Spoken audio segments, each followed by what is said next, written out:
My name is Lindy Savell. My husband and I own Joe Nina Farm. We have a citrus grove and we have a USDA certified citrus nursery. My husband grew up right here on this farm. I grew up in Mitchell County, one county up. The name Joe Nina comes from his mother and father, Joe and Nina. I never met them, but I know them from living here and working with Perry and just the traditions that they began to set for us. Farming and citrus is not my background. Over a span of 34 years, I was in federal law enforcement. I started out in Buffalo, New York, working bank robberies in the 80s, and ended up overseas in Afghanistan at the end of my career. So when I retired, I told my husband, I said, I'm not done yet. About a year later, he said, I really didn't understand what that meant, but I'm getting the feel for it. I served as the president of the Georgia Citrus Association for a little over 8 years, and I just transitioned to a new position, executive director, and I also serve on the Georgia Citrus Commodity Commission.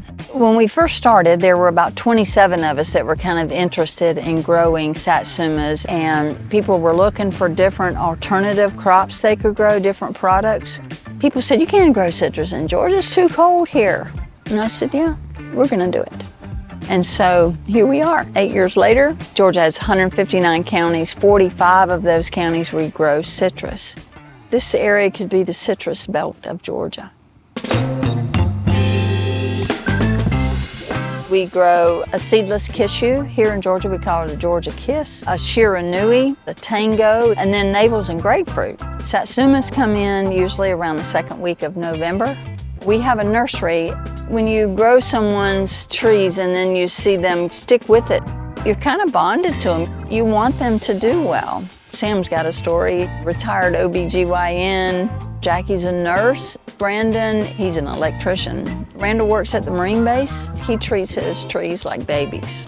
I've sold Brad trees. We know he and his dad. Any and all avenues to get that fruit to the consumer is important to me, and it's special to me. That's why I've worked hard at the association and the Commodity Commission, just trying to get people to grow it and then find a home for it. We're all in this together. We're not competing against each other. This wasn't passed down to us. We are pioneering this industry.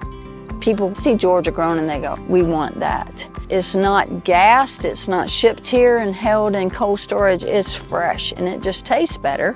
So if we can harvest and get to your stores, to be able to buy a bag of fresh fruit and they see they're grown in Georgia, they're gonna know that's the best fruit there is.